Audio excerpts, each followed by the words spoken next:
Caminé hacia el altar para casarme con mi prometido, y allí estaba su hermano gemelo, esperándome. 7 años juntos, construimos todo lentamente. Nuestro primer depa con el calentador descompuesto, su graduación de Derecho donde su mamá lloró, mi ascenso a directora de marketing, los desayunos de domingo en ese lugar con hotcakes malísimos pero un jugo de naranja perfecto. Él sabía que yo odiaba las sorpresas y amaba la rutina. Yo sabía que él no podía dormir sin revisar 2 veces que la puerta estuviera cerrada con llave. Así encajábamos. La propuesta fue en la cena de aniversario de sus papás. 30 familiares nos veían mientras él se arrodillaba. ¿Quieres casarte conmigo?, preguntó, y sus manos no temblaban como pensé que lo harían. Esa debió ser mi primera señal. A Javier siempre le temblaban las manos cuando estaba nervioso, pero yo estaba demasiado feliz para darme cuenta. Dije que sí mientras su madre pegaba un grito y su padre pedía champaña. Su hermano gemelo, Mateo, estaba en la esquina levantando su copa con todos los demás, con esa sonrisa de satisfacción en su rostro. No eran idénticos, no exactamente. Mateo era más ancho, su mandíbula más marcada, pero con la luz adecuada podías confundirlos. 2 meses antes de la boda, Javier parecía diferente. Olvidó nuestra tradición de pedir cena los jueves 2 veces. Es el estrés de la chamba, dijo, pero en realidad estaba trabajando menos, llegando a casa más temprano. Cuando lo mencioné, cambió el tema a los planes de la boda. La cena de ensayo fue en el club campestre de sus papás. Javier dio un discurso sobre el destino y las almas gemelas, palabras que nunca había usado. Él era un hombre práctico que creía en los beneficios fiscales y el seguro de gastos médicos compartido, no en el destino. Pero todos aplaudieron y su madre se secó los ojos y yo me dije a mí misma que la gente cambia con las bodas. Mateo no dejaba de mirar desde la mesa principal, inclinándose hacia adelante cada vez que Javier me tocaba, estudiándonos como si fuéramos una película que estaba memorizando. Durante el ensayo mismo, Javier me besó diferente. Su mano en mi mejilla en lugar de mi cintura, donde siempre iba. Guarden algo para mañana. Bromeó el padre y todos rieron. Mateo estaba allí como padrino, posicionado donde podía verlo todo. Y cuando lo caché mirándome, no desvió la mirada. Solo sonrió como si supiera algo. ¿Estás bien?, le pregunté a Javier. Perfecto, dijo. Mis damas de honor arreglaban mi cabello mientras yo miraba mi teléfono. Javier me había mandado un mensaje. Ya quiero que sea mañana, a medianoche. Solo eso. Sin emojis, sin apodos, sin un te amo al final. Él siempre terminaba con un te amo. Incluso las listas del súper. Mi hermana me preguntó si estaba nerviosa. Le dije que sí, pero quería decir otra cosa. Caminando hacia las puertas de la iglesia, mi padre apretando mi brazo, vi a Javier en el altar. Llevaba la flor en la solapa del lado derecho.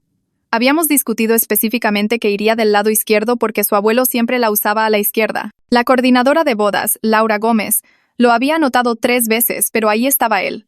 La flor a la derecha, las manos entrelazadas al frente en lugar de detrás, como siempre se paraba cuando esperaba. La postura estaba mal, demasiado relajado, demasiado seguro. La música empezó. Todos se pusieron de pie. Caminé hacia adelante y con cada paso pequeñas cosas saltaban a la vista. El nudo de la corbata era diferente. Como Mateo ataba el suyo. Su cabello peinado hacia el lado equivocado. Su sonrisa demasiado amplia, mostrando demasiados dientes. Javier tenía una sonrisa reservada, contenida. Esta sonrisa era la sonrisa de Mateo. A 20 pasos del altar lo supe. Lo supe con absoluta certeza. No era Javier el que estaba parado ahí. Era Mateo usando el smoking de Javier. El anillo de Javier. El lugar de Javier. No estaba nervioso ni inseguro. Estaba parado como si perteneciera allí. Como si hubiera practicado este momento. Seguí caminando. Mateo me observaba acercarme. Los padrinos eran todos amigos de Mateo. Me di cuenta de repente. Llegamos al altar. Mi padre me besó en la mejilla. Puso mi mano en la de Mateo. Su palma estaba seca.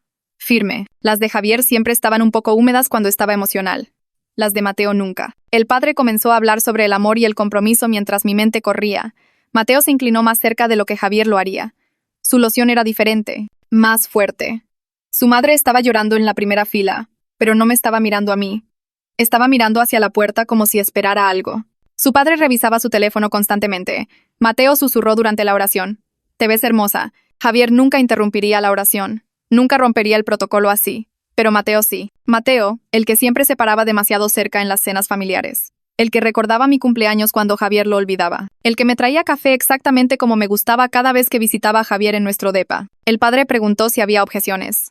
El pulgar de Mateo acarició mi mano. Un gesto que Javier nunca hacía. Deliberado. Reclamando.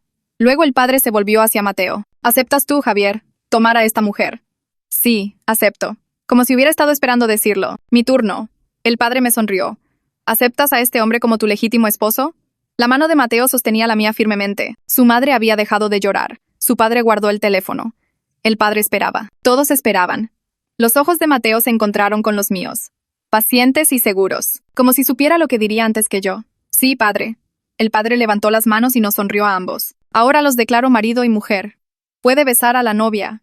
Mateo me atrajo hacia él antes de que pudiera reaccionar, su mano acunando la parte posterior de mi cuello de una manera que Javier nunca lo hizo, sus dedos presionando mi cabello. El beso duró demasiado, su boca moviéndose contra la mía con un sentido de propiedad que me revolvió el estómago. Todos aplaudieron y vitorearon mientras yo me quedaba allí congelada, mi cerebro gritando que esto estaba mal, que me acababa de casar con el hombre equivocado, que todos estaban celebrando una mentira. Mateo tomó mi brazo y nos giramos para enfrentar a la multitud. Y yo estaba caminando de regreso por ese pasillo de su brazo, mis piernas moviéndose automáticamente, mientras mi mente intentaba alcanzar lo que acababa de suceder. Su madre lloraba de nuevo en la primera fila, pero cuando la miré, desvió la mirada rápidamente. Su padre ya estaba en su teléfono escribiendo algo.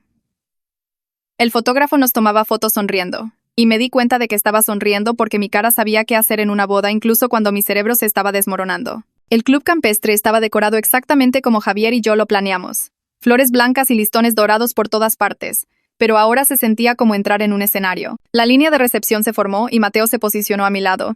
Su mano se posó en la parte baja de mi espalda, en un lugar que se sentía demasiado familiar, demasiado posesivo. Javier siempre me tocaba la parte alta de la espalda o el hombro. Nunca tan abajo. El pulgar de Mateo se movía en pequeños círculos contra mi vestido, y quería alejarme pero no podía sin hacer una escena. Los invitados pasaban felicitándonos, abrazándonos, y observé a los padres de Mateo saludar a todos con esas sonrisas tensas y forzadas. Su madre seguía secándose los ojos con un pañuelo, pero noté que ya no estaba llorando realmente. Solo hacía los movimientos. Su padre estrechaba manos y charlaba, pero nunca me miró directamente. Sus ojos se deslizaban más allá de los míos cada vez. Ellos sabían absolutamente que era Mateo quien estaba aquí, no Javier. Y no estaban sorprendidos en absoluto. Mi hermana Valeria me tomó del brazo cerca de los baños después de haber saludado a unas 50 personas. Me apartó y se inclinó cerca, su rostro preocupado. Algo está muy raro con Javier hoy, susurró. Está parado diferente, como más seguro de sí mismo o algo así, y su risa suena mal. ¿Lo notaste? La miré y sentí que algo se rompía dentro de mí. Lo sé, le dije en voz baja. No es Javier. Es Mateo. Su rostro se puso completamente blanco y sus dedos se clavaron en mi brazo lo suficientemente fuerte como para doler. ¿Cómo que es Mateo? ¿De qué estás hablando? Miré hacia la línea de recepción donde Mateo se reía con la tía de alguien. Completamente cómodo, como si perteneciera allí. Ese es Mateo en nuestra boda. Me acabo de casar con Mateo. Javier no está aquí. Valeria comenzó a jalarme hacia el salón principal, su mandíbula tensa de esa manera que se pone cuando está a punto de causar una escena. Tenemos que anunciar esto ahora mismo. Tenemos que detener esta locura antes de que vaya más lejos. La agarré de la mano y la sostuve fuerte.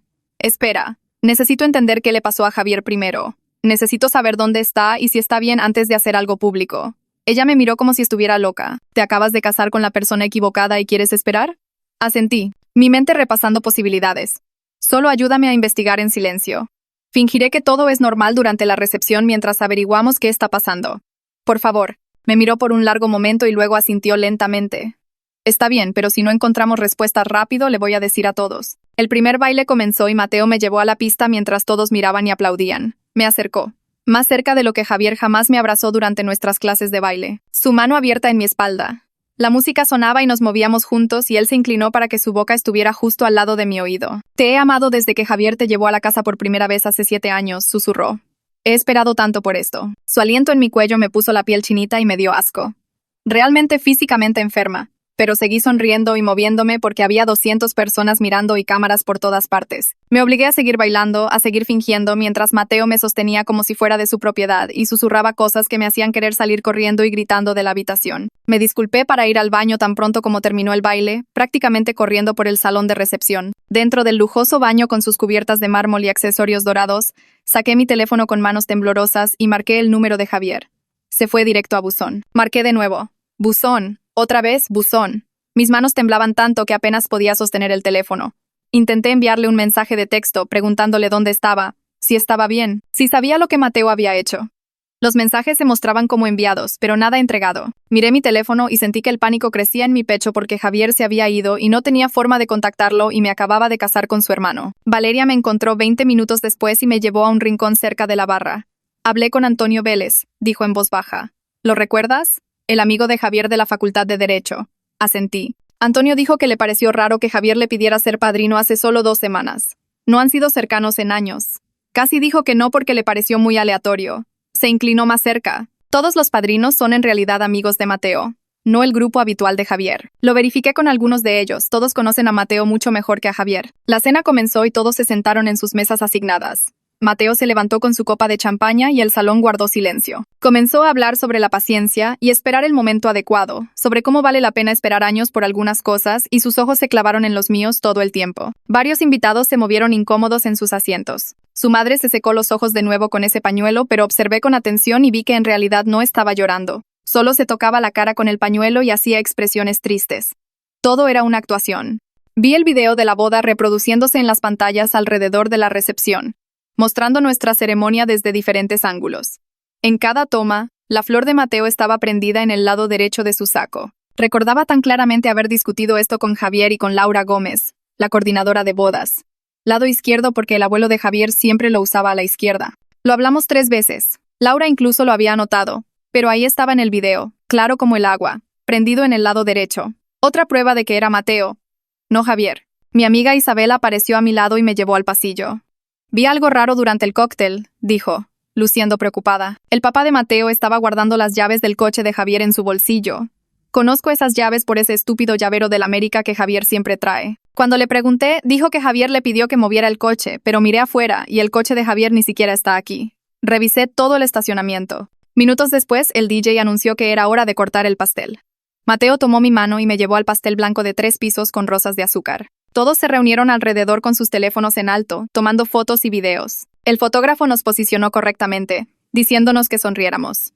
Mateo tomó el cuchillo de plata y envolvió su mano alrededor de la mía en el mango. Su palma presionaba contra el dorso de mi mano, completamente seca y firme. Las manos de Javier siempre estaban un poco sudorosas cuando estaba nervioso o emocionado, especialmente en momentos importantes como este. Había sostenido sus manos húmedas en su graduación de Derecho, en su primer día en el bufete, en cenas familiares con sus padres. Pero la mano de Mateo estaba completamente seca, segura, sin rastro de nervios. Cortamos la capa inferior juntos y todos aplaudieron. Me dio un pequeño trozo y me obligué a sonreír mientras las cámaras destellaban. Cada pequeña diferencia entre él y Javier se sentía como otra pieza de prueba de que me habían engañado. Me disculpé para buscar a Valeria y la vi cerca del guardarropa, haciéndome señas para que la siguiera. Me llevó a la pequeña habitación donde todos los sacos colgaban de un largo perchero de metal. Sostenía la cartera de piel marrón de Javier en una mano y su teléfono en la otra. Ambos artículos los reconocí al instante. La cartera tenía una pequeña mancha de café en una esquina de cuando derramó su bebida en un restaurante el año pasado. El teléfono tenía una grieta en la pantalla de cuando se le cayó en nuestro baño hace 3 meses. Las manos de Valeria temblaban mientras me los extendía. Los había encontrado en el bolsillo interior del saco de Mateo, el que colgaba con los abrigos de los padrinos. Tomé el teléfono y presioné el botón de encendido, pero la pantalla permaneció negra. Batería muerta. Mateo había estado cargando la cartera y el teléfono de Javier todo este tiempo, lo que significaba que podía interceptar cualquier llamada o mensaje que Javier pudiera recibir. Cualquiera que intentara contactar a Javier pensaría que los estaba ignorando o que tenía el teléfono apagado. Deslicé ambos artículos en mi pequeño bolso de novia y volvimos a la recepción. Mi mamá, Elena, estaba parada cerca de la mesa del libro de firmas, pasando el dedo por las páginas donde la gente había firmado. Levantó la vista cuando me vio y me saludó con la mano con expresión preocupada. Señaló la firma de Mateo en el libro de firmas, escrita en su papel de padrino más temprano ese día. La letra era completamente diferente a la de Javier. Javier era zurdo y su escritura siempre se inclinaba hacia atrás de esa manera distintiva en que escriben los zurdos. Pero esta firma era de diestro, inclinada hacia adelante. Las letras formadas de manera diferente. Mi madre preguntó en voz baja si Javier se sentía bien, si algo andaba mal con él. Le dije que hablaríamos después de la recepción, que no podía explicarlo ahora. Apretó mi mano y asintió, su rostro lleno de preocupación. Vi a Valeria cerca de la barra hablando con el padre de Mateo, su lenguaje corporal tenso y agresivo. La cara de él estaba roja y se inclinaba cerca de ella, hablando en voz baja que parecía enojada. Valeria tenía los brazos cruzados y negaba con la cabeza. Luego ella le respondió algo y se alejó rápidamente, viniendo directo hacia mí. Todo su cuerpo temblaba de rabia cuando me alcanzó. El padre de Mateo la había acorralado y le advirtió que no hiciera una escena que avergonzara a ambas familias. Le dijo que hacer un espectáculo público solo lastimaría a todos, especialmente a mí. Él sabía. El padre de Mateo sabía exactamente lo que estaba pasando. Sabía que su hijo había tomado el lugar de Javier en el altar y quería que se mantuviera en secreto. Valeria le dijo que se fuera al diablo y se alejó antes de hacer algo de lo que se arrepintiera. El DJ comenzó a tocar una canción lenta y las parejas se movieron a la pista de baile. Mateo apareció a mi lado y tomó mi mano, llevándome a bailar antes de que pudiera negarme. Puso una mano en mi cintura y sostuvo mi otra mano en la posición tradicional de baile lento. Otras parejas se balanceaban a nuestro alrededor, incluidos sus padres, que nos miraban con sonrisas falsas. Miré directamente a los ojos de Mateo y le dije que sabía quién era. Exigí saber dónde estaba Javier ahora mismo. En este segundo, Mateo sonrió, ni sorprendido ni preocupado, solo tranquilo y satisfecho. Dijo que Javier estaba a salvo y que debería darle una oportunidad real a esto. Me dijo que me conocía mejor que Javier, que había estado prestando atención todos estos años mientras Javier me daba por sentada. Enumeró cosas sobre mí que eran ciertas. Pequeños detalles como que siempre pedía mi café con crema extra. Cómo odiaba las fiestas sorpresa. Cómo me mordía el labio inferior cuando me concentraba en los correos del trabajo. Cosas que había aprendido observándome demasiado de cerca durante demasiado tiempo. Le dije que iba a anunciar la verdad a todos en esta sala ahora mismo. Mateo siguió balanceándose al ritmo de la música. Su mano firme en mi cintura. Señaló con calma que ahora estábamos legalmente casados. El acta de matrimonio había sido firmada por ambos y por el padre y los testigos. Hacer una escena no cambiaría ese hecho legal. Sugirió que discutiéramos esto en privado en casa, donde podríamos hablar sin audiencia. Su voz era tan razonable, tan medida, como si hubiera pensado en cada ángulo de esta situación. Había planeado mi ira, mi resistencia. Todo. Me di cuenta de que se había estado preparando para este momento durante mucho tiempo. La canción terminó y salimos de la pista de baile. La recepción comenzó a terminar durante la siguiente hora. Mateo interpretó al novio perfecto, estrechando la mano de los invitados que se iban y agradeciéndoles por venir. Ayudó a sus padres a recoger sus cosas y abrazó a los familiares para despedirse. Se paró a mi lado con la mano en la parte baja de mi espalda mientras nos despedíamos de mis compañeros de trabajo y amigos de la universidad. Mi familia seguía lanzándome miradas preocupadas, pero encontré la mirada de mi padre y negué levemente con la cabeza, señalándole que esperara. Hablaríamos en privado más tarde, cuando pudiera explicar todo sin que Mateo escuchara. El personal del lugar comenzó a limpiar las mesas y el DJ empacó su equipo. Mateo recogió nuestros abrigos y me ayudó a ponerme el mío como un caballero. Caminamos hacia el auto de Javier en el estacionamiento y Mateo lo abrió con las llaves de Javier, llaves que debió haber tomado del depa. Me abrió la puerta del pasajero y entré. Mi vestido de novia se amontonaba a mi alrededor en el pequeño espacio. Nos llevó por las calles oscuras hacia el depa que había compartido con Javier durante 4 años. Sabía exactamente a dónde ir, qué vueltas dar, dónde estacionarse. Claramente había estado en nuestro depa muchas veces. Probablemente cuando Javier no estaba en casa, estudiando nuestra vida juntos. Subimos en el elevador al 3er piso, y abrió la puerta de nuestro depa al primer intento. Entró y encendió las luces. Moviéndose por el espacio como si viviera allí, colgó su abrigo en el gancho que Javier siempre usaba. Sugirió que me cambiara el vestido de novia y me pusiera cómoda para que pudiéramos hablar. Fui a la habitación y cerré la puerta con llave detrás de mí. Mis manos buscaron a tientas mi teléfono mientras marcaba al 911. La operadora respondió y preguntó por mi emergencia. Traté de explicar que alguien se había hecho pasar por mi prometido en mi boda, que me acababa de casar con la persona equivocada. La operadora preguntó si estaba en peligro inmediato en este momento. Dije que no exactamente. Preguntó si esto era un asunto civil sobre una disputa de boda, como un problema de contrato. Traté de hacerle entender que esto era fraude de identidad, que Mateo había fingido ser Javier y había engañado a todos, pero sonaba loco incluso mientras lo decía en voz alta. La operadora seguía haciendo preguntas sobre si estaba herida o amenazada, si necesitaba a la policía o si esto era algo para un abogado. Mateo llamó a la puerta de la habitación. 3 golpes suaves. Dijo mi nombre en voz baja. Luego oí que algo se deslizaba por debajo de la puerta. Claramente había estado en nuestro depa muchas veces. Probablemente cuando Javier no estaba en casa, estudiando nuestra vida juntos. Subimos en el elevador al 3er piso, y abrió la puerta de nuestro depa al primer intento. Entró y encendió las luces.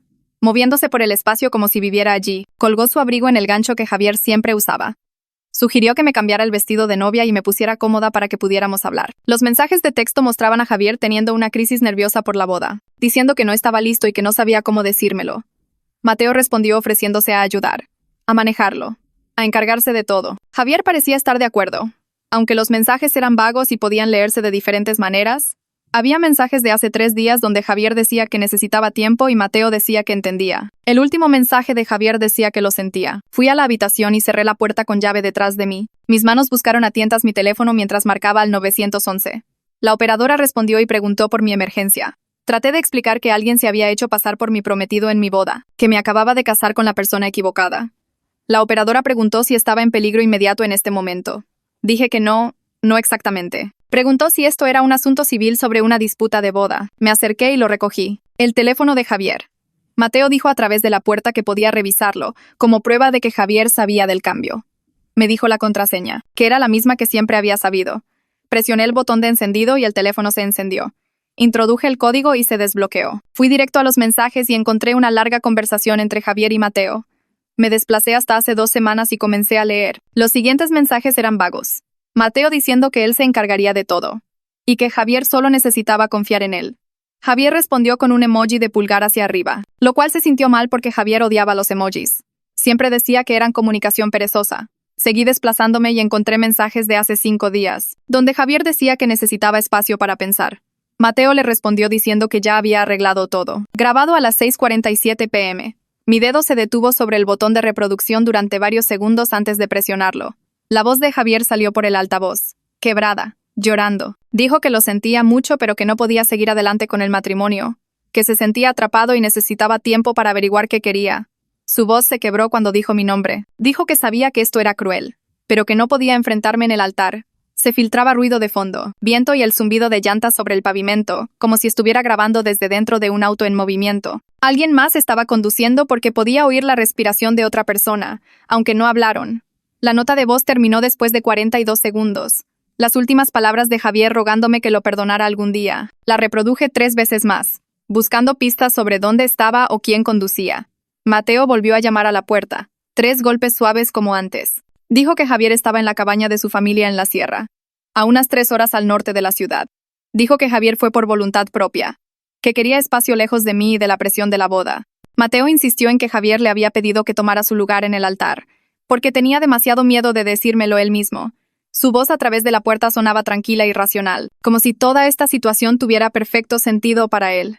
Me levanté y caminé hacia la puerta. Mi teléfono seguía grabando todo lo que Mateo decía. Quité el cerrojo y abrí la puerta de golpe. Mateo estaba en el pasillo usando el suéter gris favorito de Javier, el que le había comprado la Navidad pasada. Levanté mi teléfono y le dije que había grabado todo lo que acababa de decir, que tenía pruebas de fraude y suplantación de identidad. Exigí la dirección exacta de la cabaña ahora mismo o llamaría a la policía. Mateo no parecía preocupado ni sorprendido. Sacó su teléfono y me envió la dirección por mensaje de texto. Un pin de ubicación en mis mensajes, mostrando un lugar en la sierra. Dijo que Javier no me recibiría aunque fuera hasta allá porque estaba demasiado avergonzado. Dijo que Javier había tomado su decisión y que yo debería respetarla, darle el espacio que necesitaba. Oí pasos subiendo corriendo las escaleras fuera del depa, luego golpes en la puerta principal. La voz de Valeria gritó mi nombre, aguda y preocupada. Empujé a Mateo y abrí la puerta. Ahí estaba Valeria con mi hermano Daniel y mi papá Ricardo, los 3 respirando con dificultad como si hubieran corrido desde el estacionamiento. Valeria me agarró por los hombros y me preguntó si estaba bien, si Mateo me había hecho daño. Les dije que estaba bien y los hice pasar. Lejos de Mateo, que observaba desde el pasillo, nos reunimos en la sala y les puse la nota de voz de Javier, viendo cómo sus rostros cambiaban mientras lo oían llorar y disculparse. Les mostré los mensajes de texto, la vaga planificación entre Javier y Mateo, la admisión de que Javier fue a la cabaña voluntariamente. La cara de Ricardo se puso roja mientras leía los mensajes. Su mandíbula se apretaba más con cada pantalla. Daniel seguía negando con la cabeza y murmurando que esto no podía ser real, que Javier no haría esto. Valeria argumentó que Javier podría haber sido manipulado o coaccionado, que los mensajes podían interpretarse de diferentes maneras. Ricardo dijo que no importaba si Javier fue manipulado porque aún así tomó la decisión de abandonarme en mi propia boda. Debatimos en círculos durante 20 minutos. Algunos mensajes sonaban como si Javier fuera una víctima y otros como si fuera un cobarde que tomó el camino fácil. Ricardo quería ir a la cabaña inmediatamente. Dijo que deberíamos arrastrar a Javier de regreso aquí y hacer que se explicara en persona. Revisé mi teléfono y vi que eran las 11:43 p.m. Casi medianoche. La cabaña estaba a 3 horas de distancia según el GPS, lo que significaba que no llegaríamos hasta casi las 3 a. Valeria dijo que deberíamos esperar hasta la mañana, cuando estaríamos más tranquilos y podríamos ver con claridad. Que confrontar a Javier en medio de la noche mientras todos estaban enojados no ayudaría. Ricardo discutió, pero finalmente aceptó. Dijo que volvería al amanecer y conduciríamos todos juntos. Valeria dijo que se quedaría conmigo esta noche. Sin discusión. Mateo apareció en la puerta y dijo que dormiría en el sofá, que no iría a ningún lado hasta que esto se resolviera. Ricardo parecía que quería golpearlo, pero Daniel sostuvo su brazo. Mateo caminó hacia el armario de blancos y sacó cobijas como si supiera exactamente dónde se guardaba todo, lo cual hizo que se me erizara la piel. Ricardo y Daniel se fueron después de hacerme prometer que mantendría mi teléfono encendido y llamaría si algo pasaba. Valeria me ayudó a quitarme el vestido de novia. La seda se atoraba en mis anillos mientras me lo quitaba por la cabeza. Lo colgó en el armario y me quedé mirándolo. Este costoso vestido blanco que había usado para casarme con la persona equivocada. Nos acostamos en mi cama con la puerta cerrada con llave, Valeria sosteniendo mi mano en la oscuridad. Oí a Mateo moverse por el depa, abriendo gabinetes en la cocina, dejando correr el agua en el baño. Cada sonido se sentía como una violación, como si estuviera reclamando un espacio que nos pertenecía a Javier y a mí. El refrigerador se abrió y cerró. El microondas sonó. Los resortes del sofá crujieron mientras se acomodaba. Valeria susurró que había instalado una aplicación de grabación en su teléfono y estaba documentando todo. Me di cuenta de que Mateo debió haber estado aquí antes, probablemente muchas veces cuando Javier no estaba. Sabía dónde estaban las cobijas, dónde estaban los filtros de café, cómo funcionaba la manija de la ducha. Había estudiado nuestra vida juntos, memorizado nuestras rutinas, preparado para este momento. No dormí nada. Solo me quedé allí escuchando a Mateo existir en mi espacio. Alrededor de las 4 a.m., lo oí levantarse e ir a la cocina. La cafetera comenzó a preparar café. El olor se filtraba por debajo de la puerta de la habitación. A las 6:15 a.m., no pude más y me levanté. Valeria se despertó al instante y me siguió. Mateo estaba en la barra preparando café, usando la bata azul marino de Javier que colgaba en la puerta del baño. Lo había preparado exactamente como me gustaba. 2 de azúcar y un chorrito de crema, lo cual Javier siempre hacía mal incluso después de 7 años juntos. Me entregó la taza y sonrió. Dijo buenos días, como si fuera un domingo normal. La casualidad doméstica de eso me aterró más que si hubiera estado enojado o amenazante. Estaba actuando como si fuéramos una pareja, como si esta fuera nuestra rutina matutina. Valeria me agarró del brazo y me llevó de regreso a la habitación. Mi papá y Daniel tocaron a la puerta a las 6:40 y 7 a.m. El sol apenas comenzaba a salir.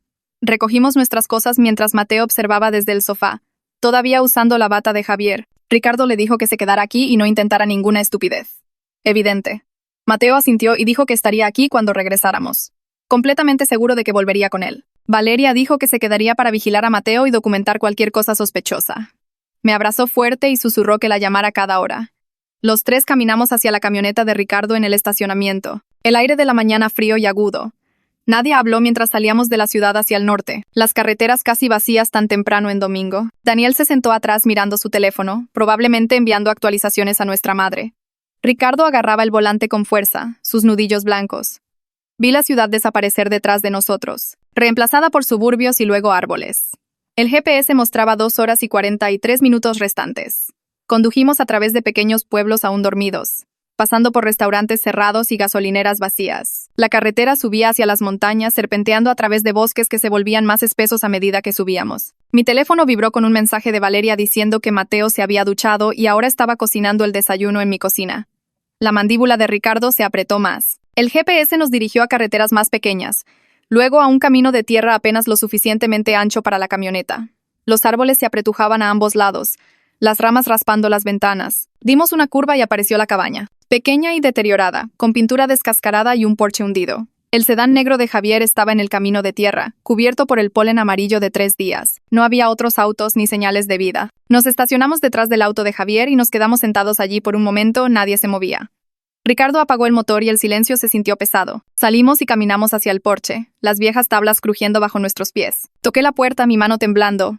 Nada. Toqué de nuevo, más fuerte, gritando el nombre de Javier. Pasos adentro, lentos y vacilantes. La puerta se abrió y Javier estaba allí, luciendo agotado y avergonzado. Ojeras oscuras bajo sus ojos y barba de 3 días en su rostro. No estaba herido ni atado ni retenido contra su voluntad. Solo estaba allí parado en pants y una camiseta vieja, mirándome como si hubiera estado esperando esto pero esperando que no sucediera. Mi padre me empujó y entró a la cabaña. Javier tropezó hacia atrás y comenzó a llorar antes de que alguien dijera una palabra. Seguía diciendo perdón una y otra vez, su voz quebrándose, sus manos temblando exactamente como solían hacerlo cuando estaba nervioso, pero la disculpa se sentía vacía porque no me miraba directamente. Le pregunté qué había pasado y él solo seguía repitiendo que necesitaba tiempo y que Mateo le ofreció una solución. Daniel se paró en la puerta bloqueando la salida de Javier mientras yo me acercaba. Le pregunté a Javier si planeó esto con Mateo o si su hermano lo manipuló. Se limpió la cara con la manga y dijo que ambas cosas, que ninguna, que ya no sabía. Seguía volviendo a que necesitaba tiempo sin explicar qué significaba eso o por qué no podía simplemente decirme que tenía dudas. Sus excusas sonaban ensayadas, como si hubiera estado practicando qué decir si lo encontrábamos. Lo agarré por los hombros y lo obligué a mirarme. Le pregunté si voluntariamente dejó que Mateo se casara conmigo en su lugar.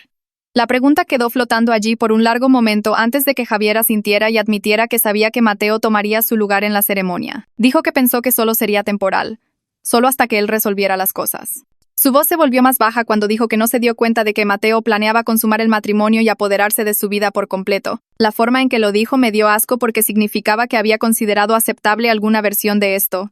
Había sopesado su propia comodidad contra mi derecho a saber y se había elegido a sí mismo. Me alejé de él y sentí que algo se rompía dentro de mí que no tenía nada que ver con el amor y todo que ver con la confianza.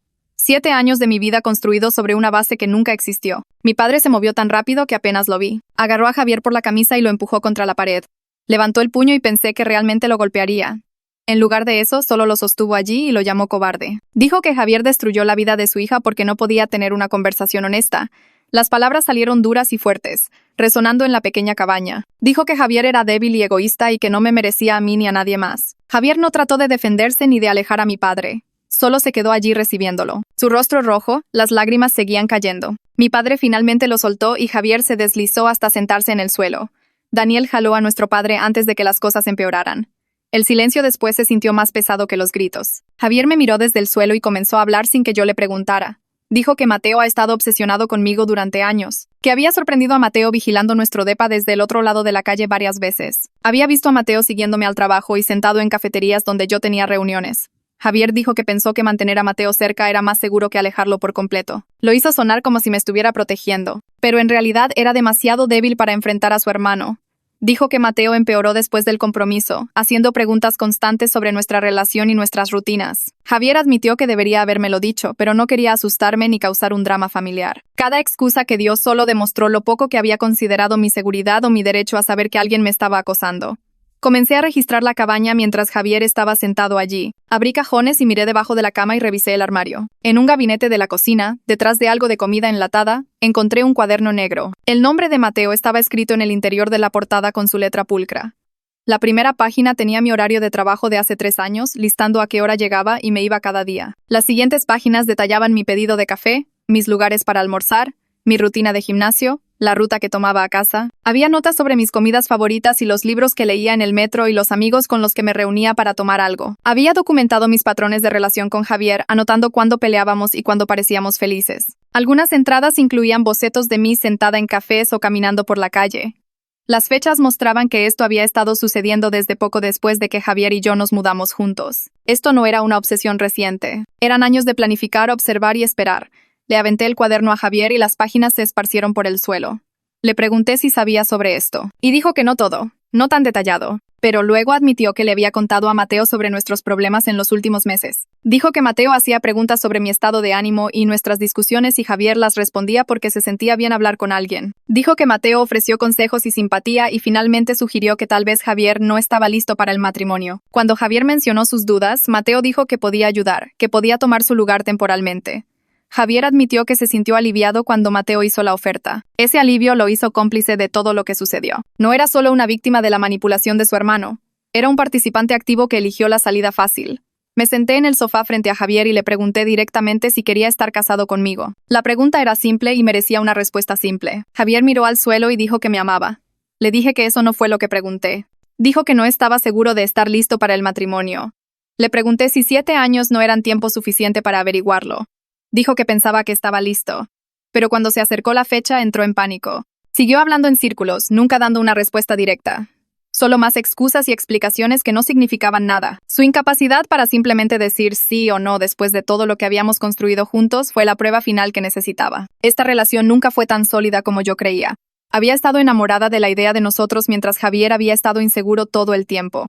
Regresamos a la ciudad con Javier en el asiento trasero. Nadie habló durante la primera hora. El silencio se sintió apropiado porque no quedaba nada que decir que importara. Vi pasar los árboles y pensé en todas las señales que había ignorado durante 7 años. Cada vez que Javier dudaba o cambiaba de tema cuando mencionaba planes futuros, cada vez que parecía aliviado cuando yo estaba demasiado ocupada para charlas serias sobre la relación, lo había justificado todo como su naturaleza práctica, cuando en realidad era una duda que nunca tuvo el valor de expresar. En algún lugar pasando los suburbios, me di la vuelta y le dije a Javier que tenía 24 horas para averiguar qué quería porque yo iba a solicitar la anulación de cualquier manera. Asintió sin mirarme. Le dije que no me importaba si decidía que quería el matrimonio o no. La elección era mía ahora y ya había terminado. Miró por la ventana y me di cuenta de que no estaba de luto por la pérdida de Javier. Estaba de luto por la persona que pensé que era.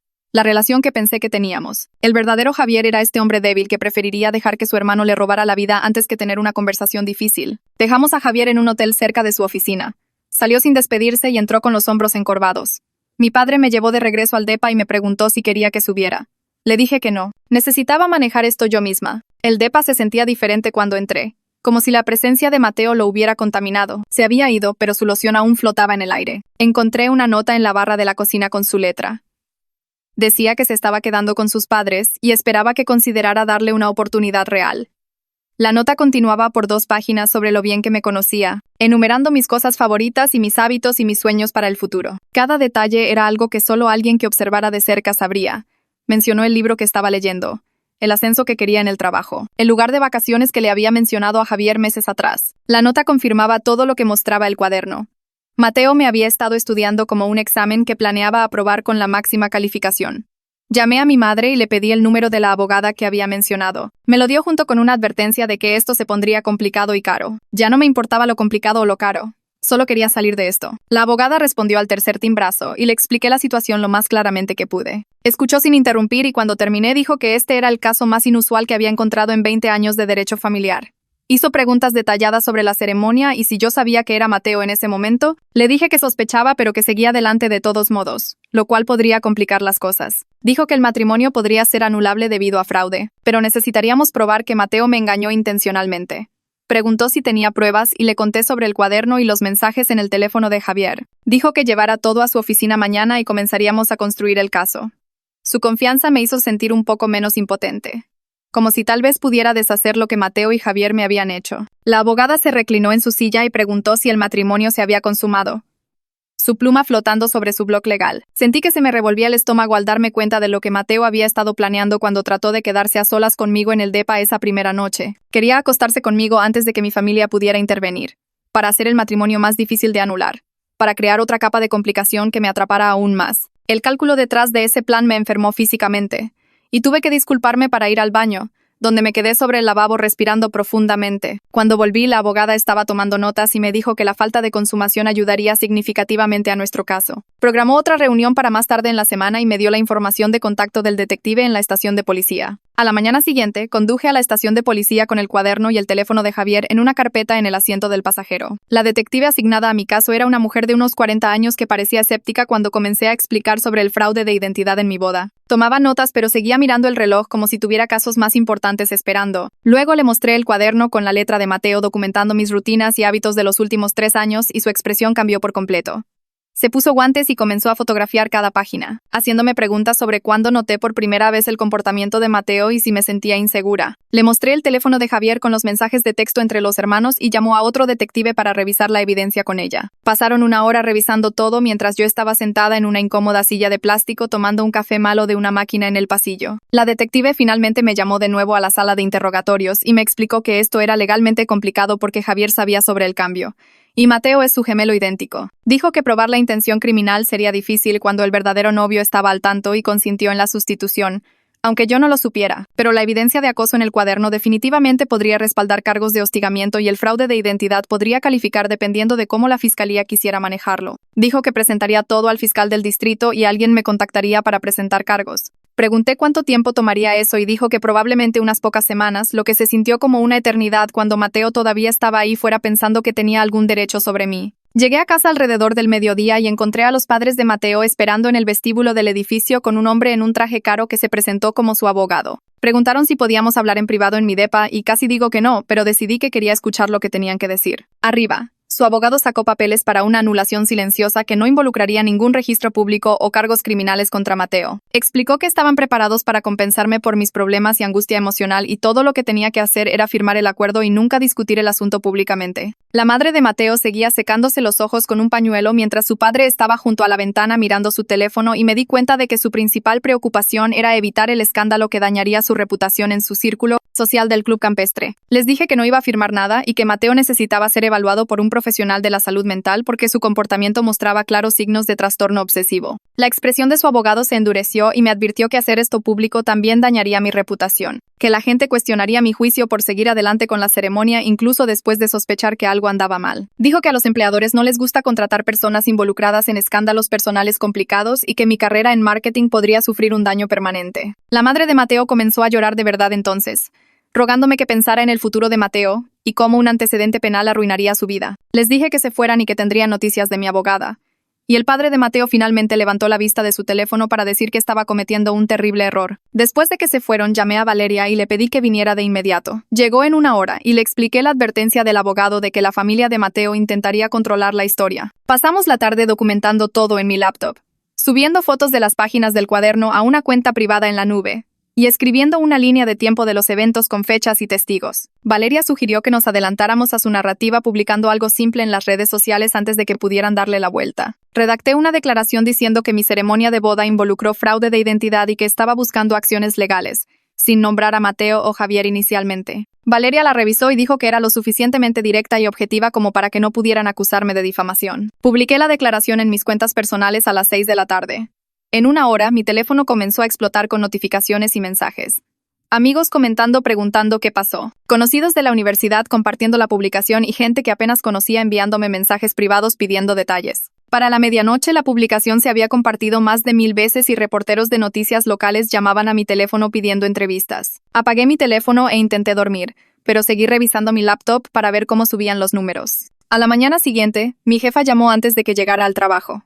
Dijo que había visto la publicación y estaba preocupada por cómo la publicidad afectaría la imagen profesional de nuestra firma de marketing. Podía oír la preocupación en su voz sobre los clientes cuestionando si querían estar asociados con alguien involucrado en este tipo de escándalo. Apagué mi teléfono e intenté dormir, pero seguí revisando mi laptop para ver cómo subían los números. A la mañana siguiente, mi jefa llamó antes de que llegara al trabajo.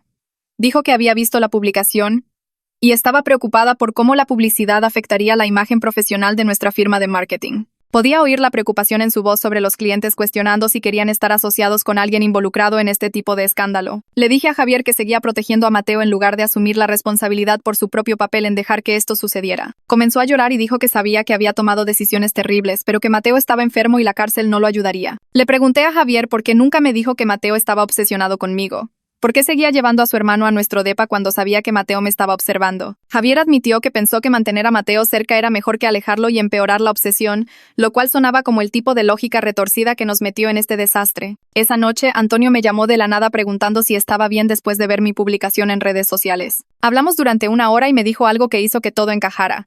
Javier había estado viendo a un terapeuta durante el último año por problemas de compromiso y problemas con su familia. Antonio lo sabía porque Javier le había pedido una recomendación de terapeuta después de un ataque de ansiedad particularmente fuerte en el trabajo. Javier nunca me habló de ninguna terapia. Nunca mencionó que estaba luchando con nuestra relación o la dinámica de su familia. Antonio dijo que el terapeuta estaba ayudando a Javier a trabajar en su codependencia con Mateo y la disfunción de sus padres, pero claramente no fue suficiente para prevenir este desastre. Le dije que entendía y que mantendría mi situación personal separada del trabajo.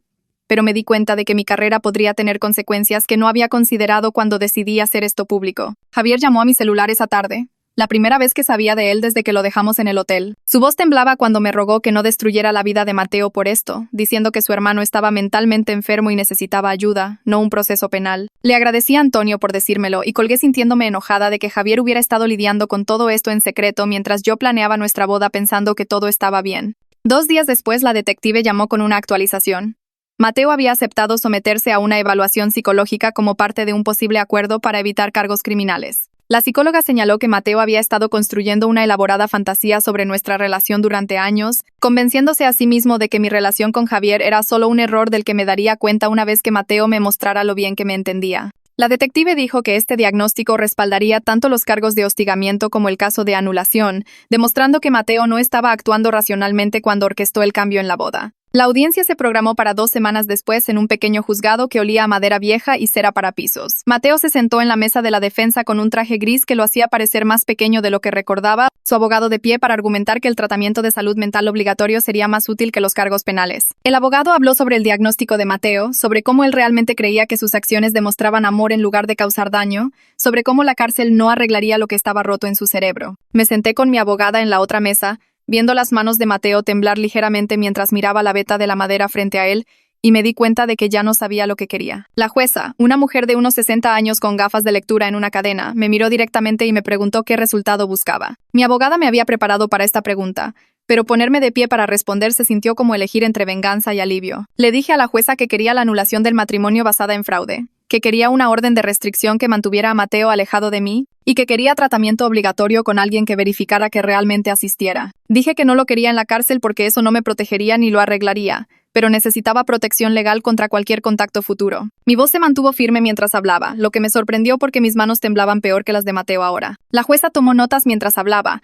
Luego preguntó si estaba segura de no seguir con los cargos criminales. Y dije que sí, porque solo quería que esto terminara. El abogado de Mateo pareció aliviado. Mi abogada pareció satisfecha, y Mateo finalmente me miró con esta expresión de dolor confuso como si todavía no entendiera qué había hecho mal. La jueza concedió la anulación basada en identidad fraudulenta y emitió una orden de restricción de 5 años que le exigía a Mateo mantenerse a 150 metros de mí en todo momento. Ordenó terapia obligatoria 2 veces por semana con informes mensuales de cumplimiento enviados al tribunal, y dejó muy claro que cualquier violación de la orden de restricción resultaría en cargos criminales inmediatos. Los padres de Mateo estaban sentados en la fila de atrás, luciendo aliviados de que no fuera peor, probablemente agradecidos de que su hijo no fuera a la cárcel donde todos sabrían lo que pasó. Mateo seguía mirándome con esa mirada de cachorro herido que me hacía querer gritar porque él era la víctima en su propia mente de alguna manera. Toda la audiencia duró menos de 1 hora y luego terminó, excepto por firmar papeles en una sala contigua donde el secretario procesó la anulación como si fuera un martes cualquiera. Salir del juzgado a la brillante luz del sol de la tarde se sintió mal,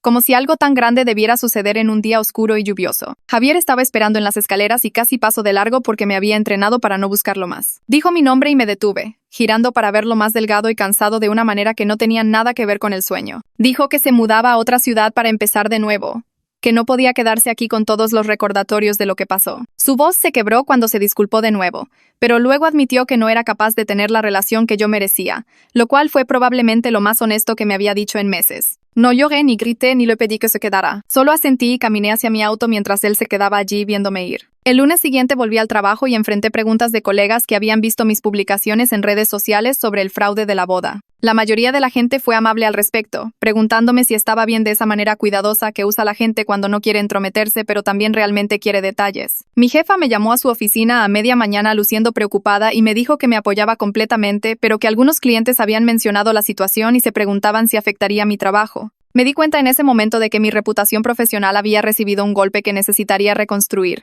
que la gente siempre me recordaría como la mujer cuya boda se convirtió en un caso de fraude. Me aseguró que mi trabajo estaba a salvo y que mi desempeño seguía siendo excelente, pero pude oír la preocupación tácita sobre la confianza del cliente. Pasé el resto del día respondiendo correos electrónicos y evitando la sala de descanso donde sabía que la gente probablemente estaba hablando de mí. Ese fin de semana, Isabela apareció en mi depa con otras 3 amigas y anunció que me estaban organizando una fiesta de divorcio, aunque técnicamente era una anulación. Trajeron vino, comida para llevar y decoraciones que decían cosas como recién soltera, lo que me hizo reír por primera vez en semanas. Isabela hizo un brindis sobre cómo yo era la persona más fuerte que conocía y cómo Mateo y Javier eran unos idiotas que no me merecían. Las otras se unieron con sus propias historias sobre malas relaciones y nuevos comienzos, y sentí esta calidez en mi pecho al darme cuenta de que tenía personas que realmente se preocupaban por mí más allá de lo que yo podía hacer por ellas. Nos quedamos despiertas hasta tarde hablando y riendo y por unas horas me sentí casi normal de nuevo. 2 semanas después, me mudé del depa que había compartido con Javier a un lugar más pequeño al otro lado de la ciudad, en un barrio en el que nunca había vivido. No quería recordatorios de los últimos 7 años, ni cafeterías familiares o supermercados donde comprábamos juntos. Empacar nuestras pertenencias compartidas se sintió como excavar en una vida que nunca existió realmente.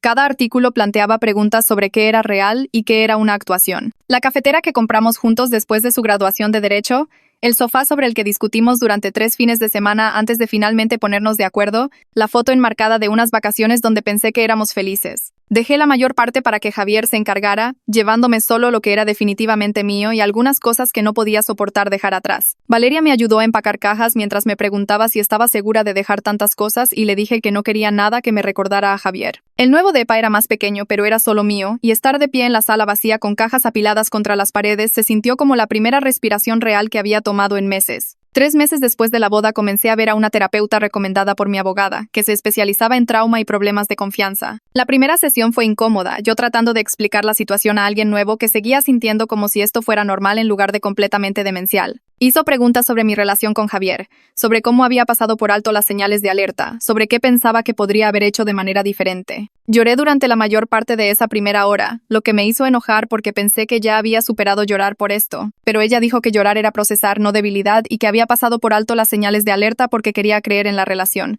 lo cual no me hacía estúpida, solo humana. Durante las siguientes semanas me ayudó a entender que la confianza no era algo roto en mí que necesitara reparación, sino algo que tendría que aprender a reconstruir cuidadosamente con personas que realmente lo merecieran. Los padres de Mateo enviaron una carta formal de disculpa a través de su abogado aproximadamente un mes después de que comencé la terapia. La carta admitía que habían permitido el comportamiento obsesivo de Mateo durante años y que deberían haberle conseguido ayuda en lugar de poner excusas. Reconocieron su papel en el desastre de la boda y asumieron la responsabilidad por no intervenir cuando vieron cuán enfermiza se había vuelto su fijación conmigo. La carta terminaba con una oferta para pagar los costos de mi terapia, lo que se sintió como lo mínimo que podían hacer después de ayudar a su hijo a cometer fraude. Le mostré la carta a mi terapeuta, quien dijo que aceptar su dinero no significaba perdonarlos, solo dejarles enfrentar las consecuencias de una manera que realmente me ayudara. Hice que mi abogada enviara una respuesta aceptando su oferta con términos claros sobre el pago yendo directamente al consultorio de la terapeuta. Parte de mí quería negarse por orgullo, pero la parte práctica que había pagado facturas durante 7 años sabía que la terapia era costosa, y me debían al menos esto.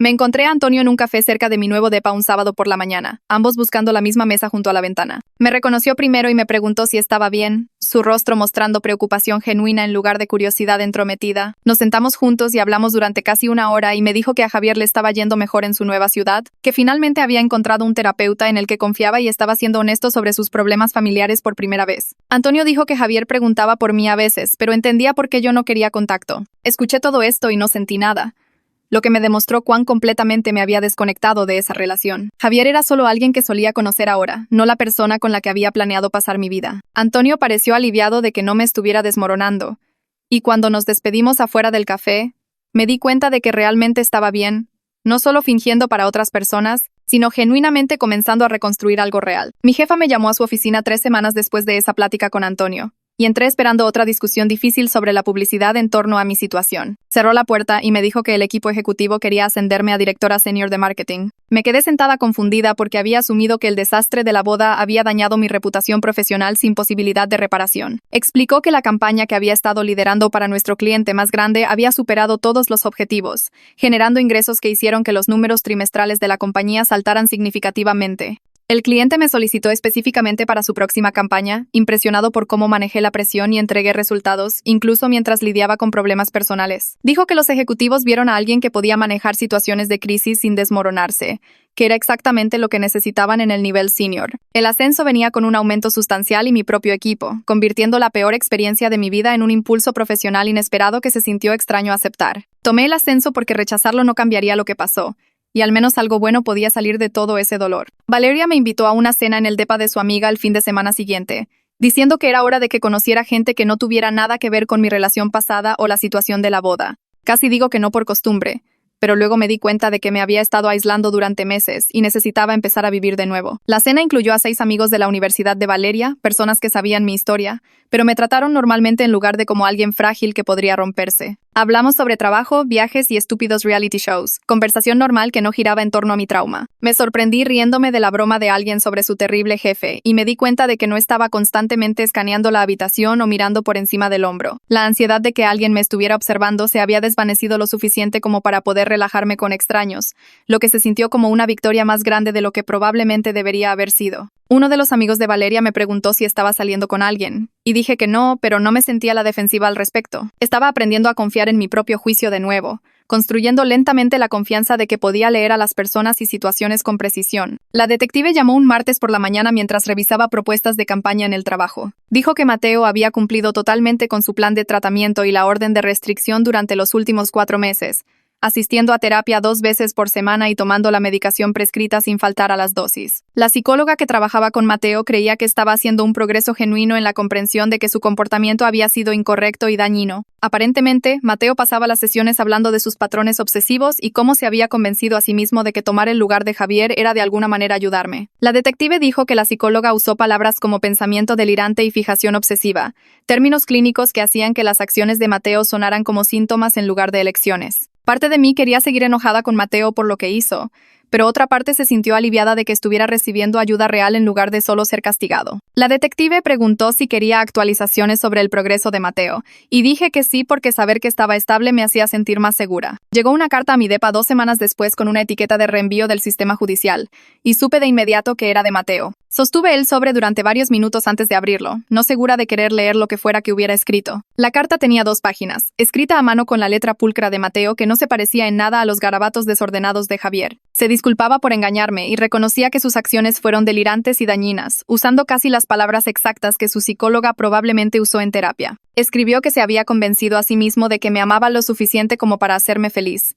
Pero ahora entendía que eso no era amor en absoluto, solo obsesión y control. La carta explicaba que estaba trabajando en entender por qué se había obsesionado conmigo en lugar de construir sus propias relaciones, enfrentando los celos que siempre había sentido hacia Javier. Dijo que no esperaba el perdón y que no me contactaría de nuevo después de esta única carta. La escritura sonaba más clara y lógica que cualquier cosa que Mateo hubiera dicho durante la boda o después, sugiriendo que la medicación y la terapia realmente estaban funcionando. Doblé la carta y la puse en un cajón. No lista para perdonar, pero capaz de reconocer que estaba tratando de mejorar. Mi madre llamó a principios de noviembre para invitarme a la cena de Acción de Gracias en su casa, la primera reunión familiar importante desde el desastre de la boda. Dudé porque enfrentar a todos juntos se sentía abrumador, pero dijo que solo sería la familia inmediata, y todos querían verme. El día de Acción de Gracias llegó frío y despejado, y conduje a la casa de mis padres sintiéndome nerviosa por sentarme alrededor de una mesa con personas que habían presenciado mi humillación. Pero cuando entré, Daniel inmediatamente me abrazó e hizo una broma sobre cómo él personalmente investigaría a cualquier futuro novio que trajera a casa, lo que hizo reír a todos, incluyéndome. La carta tenía 2 páginas, escrita a mano con la letra pulcra de Mateo que no se parecía en nada a los garabatos desordenados de Javier. Se disculpaba por engañarme y reconocía que sus acciones fueron delirantes y dañinas, usando casi las palabras exactas que su psicóloga probablemente usó en terapia. Escribió que se había convencido a sí mismo de que me amaba lo suficiente como para hacerme feliz. Pero ahora entendía que eso no era amor en absoluto, solo obsesión y control. La velada se sintió como reclamar algo que Mateo había tratado de quitarme, la capacidad de estar rodeada de personas que me amaban sin sentirme rota. Comencé a ser voluntaria en una organización de ayuda legal la semana después de Acción de Gracias, respondiendo a su llamado de personas con experiencia en situaciones de fraude de identidad y acoso. La coordinadora de admisión me entrevistó sobre mi experiencia y pareció impresionada de que entendiera tanto los aspectos legales como emocionales de estos casos. Me asignaron a ayudar a clientes a navegar órdenes de restricción y documentación de fraude, usando mi experiencia para guiar a otros a través de situaciones similares. Mi primera clienta fue una mujer cuyo exnovio se había estado haciendo pasar por ella en línea, y la ayudé a organizar pruebas y prepararse para su audiencia en la corte. Convertir mi trauma en trabajo de defensa me dio un sentido de propósito que no había esperado, haciendo que toda la pesadilla se sintiera menos inútil. Cada persona que ayudaba se sentía como recuperar el poder de lo que Mateo hizo, demostrando que sus acciones no podían destruirme por completo. El primer aniversario de la boda pasó a principios de la primavera, y pasé el día en el trabajo en lugar de obsesionarme con lo que pasó. Estaba en un lugar mucho mejor profesionalmente, con mi equipo manejando 3 campañas importantes, y emocionalmente había reconstruido la confianza suficiente para comenzar a salir casualmente. Nada serio se había desarrollado porque todavía estaba aprendiendo a confiar en la gente, pero había salido en citas con algunos hombres que parecían decentes y pacientes. Estar bien con seguir soltera se sintió como un crecimiento, aprendiendo a estar completa por mi cuenta en lugar de necesitar a alguien más para sentirme entera. Mi terapeuta dijo que había hecho un trabajo notable procesando el trauma, y aunque siempre llevaría algunas cicatrices, estaba funcionando bien y construyendo una vida que realmente quería. Isabela me llamó una tarde a fines de la primavera para decirme que había visto a Javier en un restaurante del centro con una nueva novia. Dijo que se veía feliz pero también más maduro y consciente de sí mismo, como si finalmente hubiera madurado y enfrentado sus problemas. Escuché su descripción y me di cuenta de que no sentía nada, ni ira, ni tristeza, ni celos. Javier era solo alguien que solía conocer, no la persona con la que había planeado pasar mi vida. El hecho de que pudiera escuchar sobre su vida sin ninguna reacción emocional demostraba que realmente había seguido adelante, que la relación estaba completamente en mi pasado. Isabela me preguntó si estaba bien, y le dije honestamente que sí, lo cual nos sorprendió a ambas. Compré mi propio depa en junio usando ahorros que había mantenido separados de Javier durante nuestra relación. El lugar era pequeño pero completamente mío. Una unidad en el último piso con grandes ventanas y sin historia compartida con nadie. Decorarlo se sintió como construir una nueva identidad separada de la persona que había sido durante esa relación de 7 años. Elegí muebles que realmente me gustaban en lugar de comprometerme. Pinté las paredes de colores que Javier habría odiado y creé un espacio que reflejaba en quién me estaba convirtiendo. Cada decisión sobre el depa fue solo mía, lo cual se sintió poderoso y correcto. Valeria me llamó a principios de julio, su voz emocionada y nerviosa al mismo tiempo.